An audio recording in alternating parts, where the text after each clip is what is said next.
I'm Mark Martin. And I'm Wendy Griffith. There are new allegations tonight that the Syrian government is using chemical weapons on rebels and innocent civilians. It's a so-called red line President Obama once warned would force the U.S. to act. Dale Hurd has tonight's top story. Syrian government forces fired intense artillery and rocket barrages Wednesday into the eastern suburbs of Damascus in what some claim was a poisonous gas attack that killed at least 100 people, including many children. Human Rights Watch has spoken today to 10 residents from eastern Ghouta, including 2 physicians. The residents consistently told us about field hospitals in the area being overwhelmed with civilians that were suffering from a range of symptoms, including nausea, suffocation, foaming at the mouth, and dilated pupils. The Syrian regime called claims of a chemical attack absolutely baseless. In March this year, President Obama suggested that the use of chemical weapons might force the U.S. to intervene in the Syrian civil war. To use potential weapons of mass destruction on civilian populations crosses another line. And that is going to be a game changer. A reporter later pressed the White House about that comment. Jay, did the president mean it when he said use of chemical weapons would be a game changer in Syria? Yes, he did. So what does that mean? The president made clear the use of or the transfer to terrorist groups of chemical weapons by the Assad regime would be crossing a red line. But America's Middle East policy is already in tatters after it found itself supporting Muslim extremists in Egypt against that nation's popularly backed military. And the White House is probably not eager to get involved in the Syrian conflict.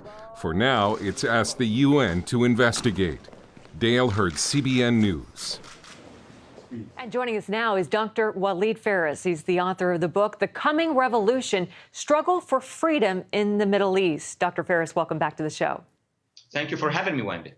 Well, UN Secretary General Ban Ki-moon calls the allegations of chemical weapon use in Syria shocking, but this isn't the first time such accusations have been made against the regime. Are they really that shocking, and are they likely true? The videos that we've looked at least those who were made available, shows that indeed there was a use of that kind of weapon. What we don't know is which unit, what individual, and all of that needs many more reports and UN thorough investigation. But certainly there has been use of chemicals, some sort of chemical weapons at this point in time. Well, as you know, the UN Security Council met this afternoon about the chemical weapon situation. Do you think anything will come out of that meeting?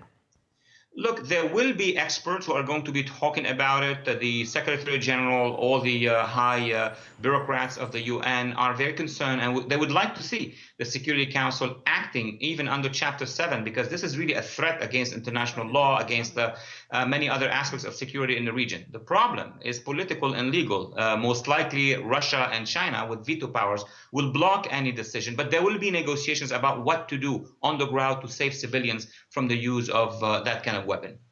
What danger does the situation in Syria pose to the rest of the Middle East?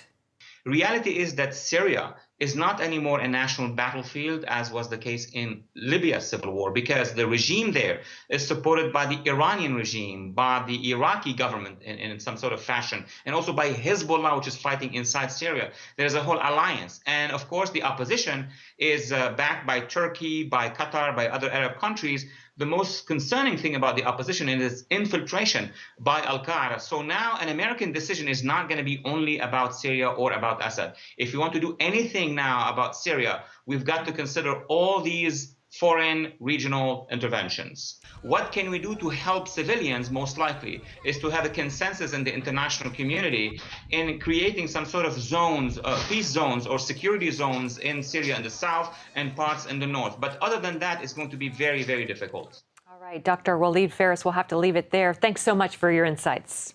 Thank you for having me.